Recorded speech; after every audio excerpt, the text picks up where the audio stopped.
Chapter 5. Life or Death. Kathy heard people shouting, and then the sound of her bicycle wheels spinning round. She opened her eyes and saw William's face, among other faces, looking down at her. Finally she felt the pain all over her body. It slowly spread from her head to the rest of her body. It was so bad she could hardly breathe. A siren sounded in the distance.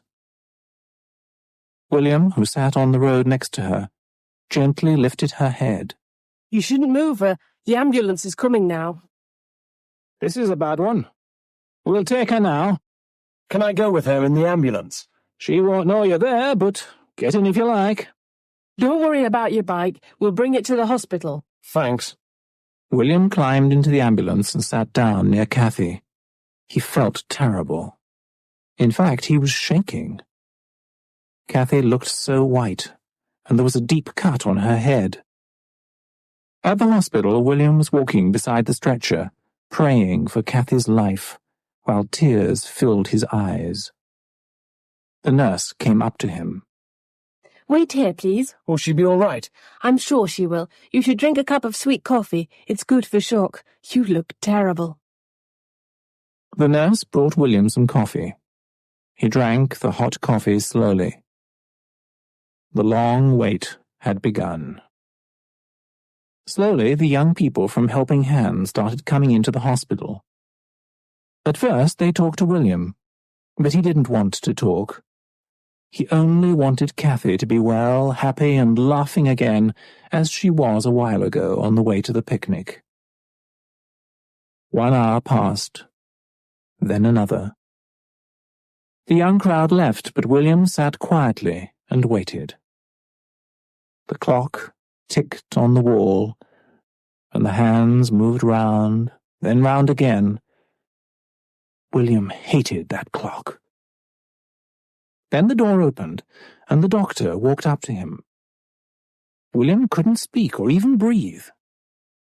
Are you William? Yes. How is she? A nasty bump on the head, some cuts and bruises, but nothing broken. She's awake now and wants to see you. She also shouted the name Hampton House.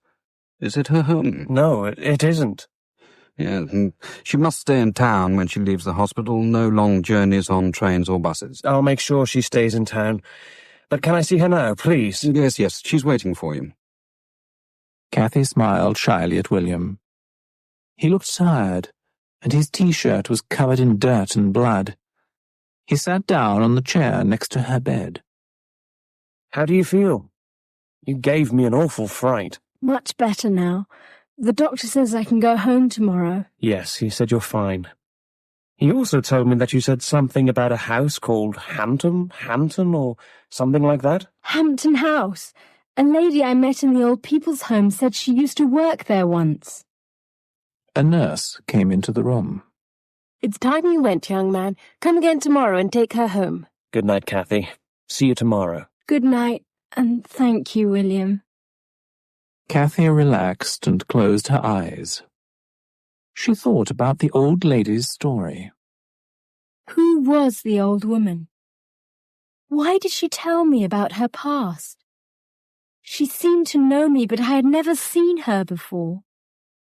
Rich masters with lots of servants have not been around for a long time, and the old lady looked so old. This Lord Hampton, can he still be in that house? Why did she give me the invitation? Oh, it's the bump on my head that makes me feel confused. The man must be over 100 years old. The house is probably empty. With this last thought, Kathy felt very calm. When the nurse opened the door a few moments later, she was pleased to see that Kathy was asleep. Chapter 6. Hampton House. For the next few days, Kathy stayed quietly at home. In the evenings, people came to visit her and told her about the search for a new meeting place. Everyone in the town was helpful, offering their garages, garden sheds, or even their spare rooms. but none of the places were any good as an office for Helping Hand. That's it then. Helping Hand will have to close. What about Hampton House? An old lady at the old people's home was telling me about it. Maybe it's just what we need for an office, as it's been empty for years. It's worth a try. You never know. 2 days later, William found some information about the house. He told Kathy that it was near the old people's home. He had checked on an old map of the town and found out where it was. We're going there this afternoon. Do you want to come, Kathy? Of course! You can't leave me behind. It was a warm afternoon. Kathy sat behind William on his motorbike and waved to the crowd from Helping Hand. They wanted to come and look round the old house too. After a long ride, they finally saw its old wall with tall iron gates in the middle of it. Some energetic young people climbed up onto the high wall, while others looked in through the gate. Kathy saw a wild garden with old trees covered in ivy. The house was exactly as she had imagined it, except the roof had fallen in. The windows were covered in dirt and dust, and they were cracked from the stones children had thrown at them for fun. It's falling down. What do you think, Sue? It does look dangerous. Where are you going, Adam? I'm going to have a look round. Adam jumped off the top of the wall into the garden. Everyone watched in fear as he tried to walk across the wild garden to the house. Suddenly, he came back to the wall and climbed quickly over it to the road. Snakes! The garden is full of snakes. That's it then. We can't use the old house. I'm not afraid of snakes. Before anyone could stop her, Kathy climbed up to the top of the wall and jumped down. Carefully, she walked across the garden to the heavy wooden front door. She bent down and cleared the stones and earth from the bottom. Then she slowly turned the big brass handle to open it. The door opened just enough for Kathy to get inside. Then it closed behind her. Kathy was in a large room. The walls were cracked and peeling. The ceiling hung down in places and the floor was covered in dust. The few floorboards that showed looked worm-eaten and dangerous. Kathy saw a great staircase covered with spiders' webs and a small mouse sitting on the bottom step. Quickly it jumped away in a cloud of dust. Kathy became so frightened that she couldn't move. She was ready to leave the house when she saw a large table and 4 chairs. Please sit down, Karen. Strangely, Kathy felt relaxed and comfortable when she heard it. She sat down on the nearest chair and waited. A plate of delicious food appeared in front of her. It was hot and smelt delicious. Kathy felt hungry, so she picked up the heavy silver knife and fork. And soon her plate was empty. It disappeared, and a bowl of strawberries and cream arrived in its place. Lovely. Thank you. I never could say no to food. Our time together.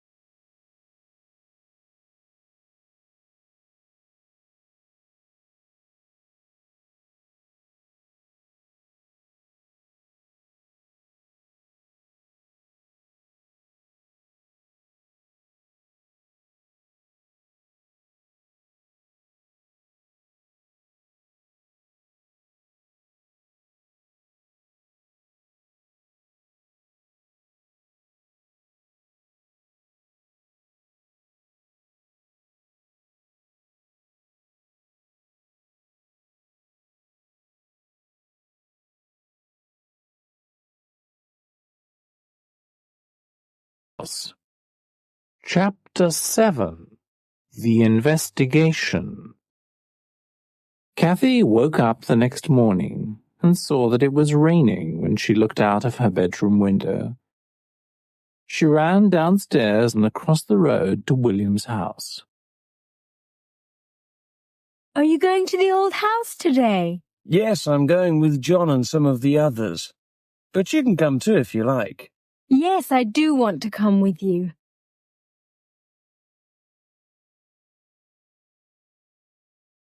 The old house looked more frightening than before. It was difficult for William and John to climb the wall, because it was wet and slippery. Kathy waited at the gate and watched them walk across the garden. They went to the front door, and together they pushed hard, but it wouldn't open. Then they walked to the side of the house, looking for a window to climb through. William looked for a rock to break the glass, and John climbed into the house first. It was cold and dark.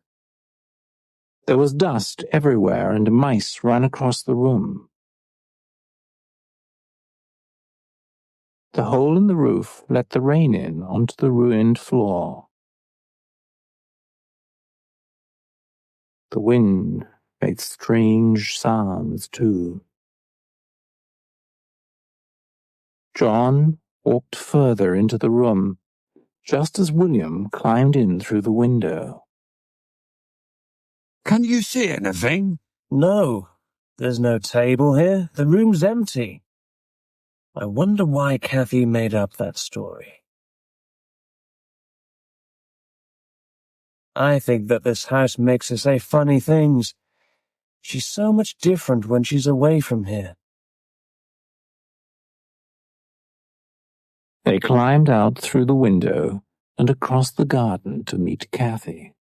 Well, what's it like in there? Did you see anything unusual? The whole place is a mess. The floor is rotten, and the walls are falling apart. The roof, as you can see, is ruined. Did you hear the voice or see the table and chairs? There was no table or chairs either. There's nothing in there. Kathy just made the whole thing up. Don't ask me why. Without waiting for Kathy, he started the motorbike and rode away down the road. The others stared at her, then walked away from her and got onto their bicycles. Kathy was now alone outside the old house. Slowly and carefully she climbed the wet wall and got into the garden. She walked up to the front door, turned the doorknob, and stepped inside.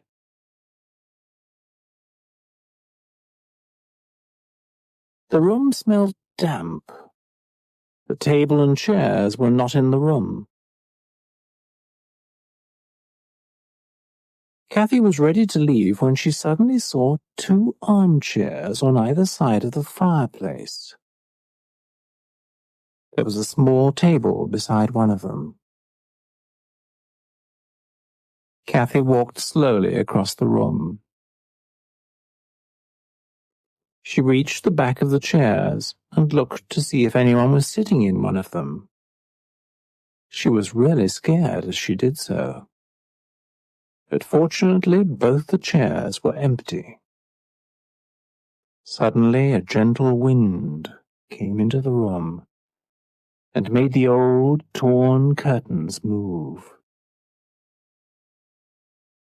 She turned round and called to the empty room. Please let me see your face, Lord Hampton. There was no answer. The room was silent, and Kathy, even more scared now, stood quietly beside the empty chairs.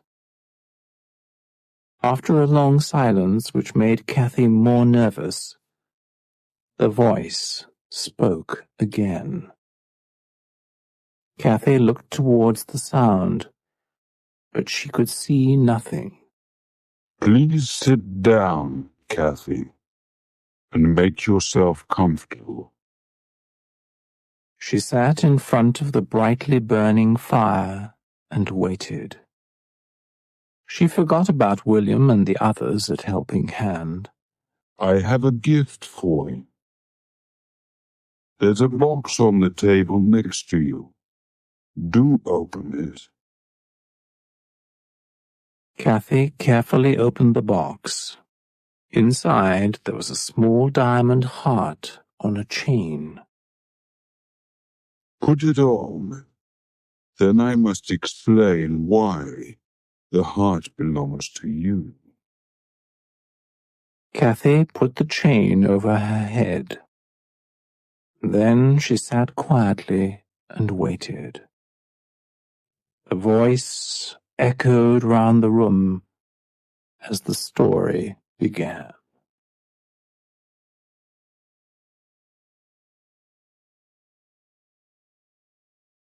Chapter 8. Lord Hampton's Story. When I was very young, I lived in a village where the people were very poor. I worked on a farm picking fruit and planting vegetables. Every day at lunchtime, a young girl brought me fresh bread and some cheese to eat. She was a very pretty girl, and she wore a beautiful diamond heart round her neck. This jewel was so pretty that I could not stop thinking about it. Late one night, I went to her house, sneaked in and stole the diamond heart, which was beside her on a pillow. The next morning, I left the village. I sold the diamond heart, and I used the money to buy clothes. Then I went to work for a rich old man. I worked hard for many years and became very close to him. I often thought about the girl whose diamond heart I had stolen, but I never went back to my village to see her. One day, the old man asked me to visit him in his house.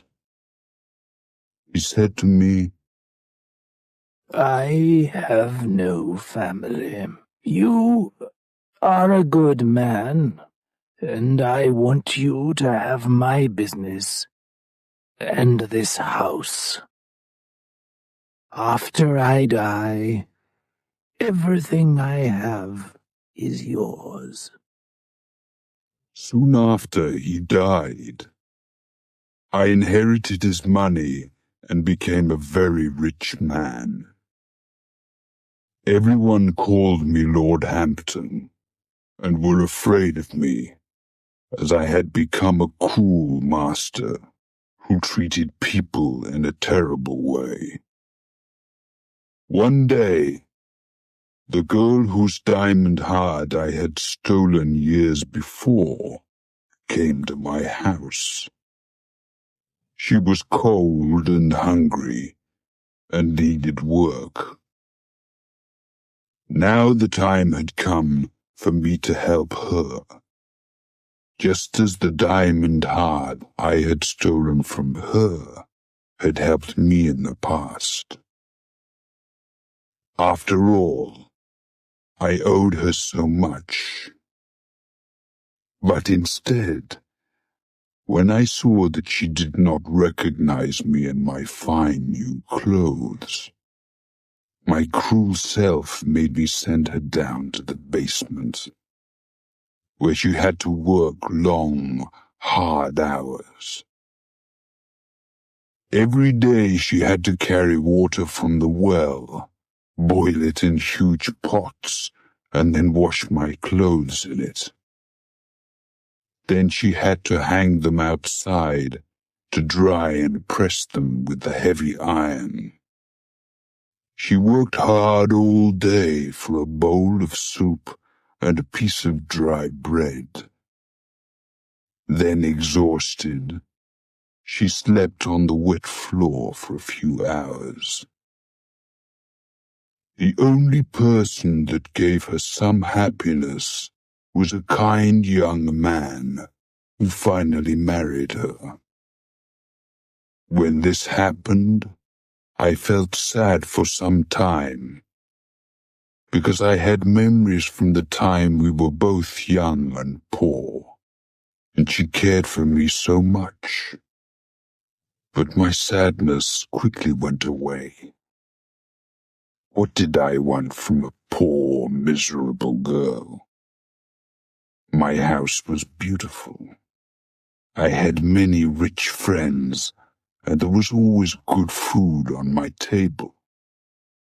So you can imagine my surprise when years later, when I was an old man, the girl came to me in a dream and said,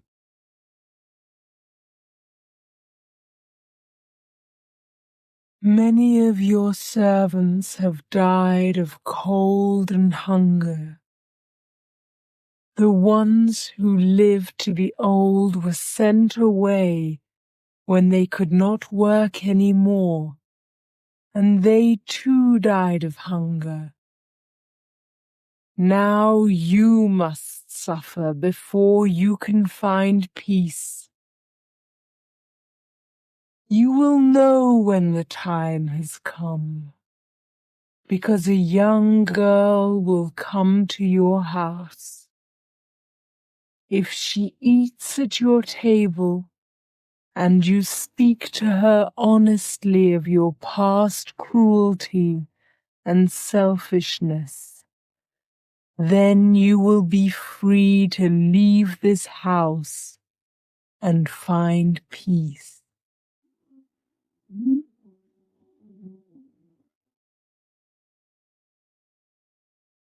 In the morning, I found the diamond heart on the pillow beside me, and I knew it had not been a dream. Soon, what she had told me became true. All my servants were old and tired. One by one they left, but no new ones came to work for me. My beautiful house started falling apart. My rich friends no longer wanted to visit me.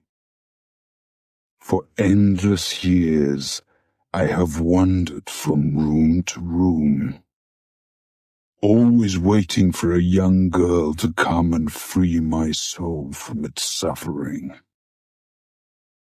Now, I can finally find peace. There was a long sigh after the voice stopped speaking. Kathy felt cold and lonely as she stood in the middle of the empty room. Suddenly, the fire went out. "Don't leave me here alone," Kathy cried, but there was no answer. She walked slowly across the dark room to the front door. There she turned and looked once more at the two chairs beside the fireplace. Then she left the house. It was still raining and nobody was waiting outside the gates for her. Kathy felt lonely and sad as she walked home. Chapter 9. A Matter of Choice. William telephoned Joan early on Friday morning. "Hello, Joan. I must speak to you." "Why don't you come to the office, William? It's not open today, so we'll have time to talk." William hurried to the office, and after Joan unlocked the door for him, he sat down opposite her in front of the big desk. "I need your help. It's about Kathy and the strange happenings at Hampton House. Kathy's never been like this before, but every time she goes near that house, she seems to be a different person. I don't believe in ghosts. Maybe the accident she had makes her see things. Kathy is special to me. but I'm afraid she is not the Kathy I knew anymore. I thought you might want to talk to me about that. Kathy told me once that her mother died when she was very small, and she had never seen her grandmother. So I went to the old people's home and asked some old people who remembered Kathy's grandmother. They told me that when she was young, she used to work for Lord Hampton. So maybe Kathy's grandmother was the girl with the diamond heart. Joan, I came to talk to you because I thought you were a logical person. It seems that I have made a mistake. I believe that something happened to Kathy in that house. And if she's really special to you, then you must believe it too. If you can't do that, then let her go. You have until the meeting tomorrow to decide. The next day was Saturday. Kathy walked slowly along the road to the offices of Helping Hand. She knew that the young people there were angry with her, especially William. The room was full of young people talking or sitting quietly waiting for Joan to tell them where to go. William was in a corner of the room with his close friends around him. He turned his back to Kathy. But Joan hurried over to her. Hello, Kathy. How are you today? I feel much better, thank you. Come over here to my desk. I have something to say to these young people, and I want you beside me. Confused, Kathy followed Joan and sat down near her desk. Attention, please. As you all know, we haven't found a new office for Helping Hand yet, but we will finally find one. Sadly, I won't be here to help you. I'm moving away from this town, but there are many good people here to take my place. Today you must vote for a new leader. I have chosen 3 people I think will do the job well. William Owen, Sally Brown, and John Holt. If you all agree, then please write the name of the person you want as a leader on a piece of paper. Then put your paper in the box on my desk. After everyone had voted, they returned their jobs. Kathy's job that day was to answer the telephone. When the office was quiet, Joan turned to Kathy. That old house we saw, Hampton House, it's being pulled down today. No! Kathy jumped up from the chair. She ran outside, feeling that she had to visit the old house one more time.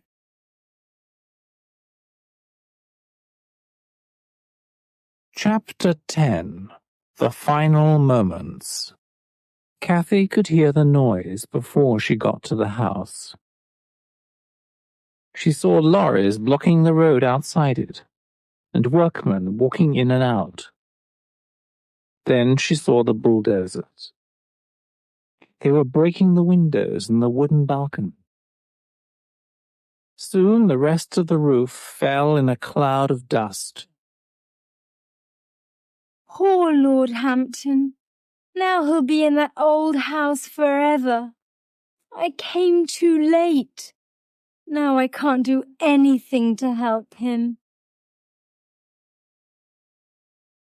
The bulldozers were ready to pull down the rest of the house. A moment before they did so, Kathy saw a blinding light rising slowly above the house. For a moment, the house looked the way it did in the past, full of glamour. And then it fell to pieces. Only dust, bricks and stones were left where once the beautiful home of Lord Hampton had stood. Kathy looked at the light shining in the air. It became dimmer as it traveled higher. Then she thought she heard the voice call. Goodbye, Kathy. Goodbye. Have a safe journey, Lord Hampton. Goodbye.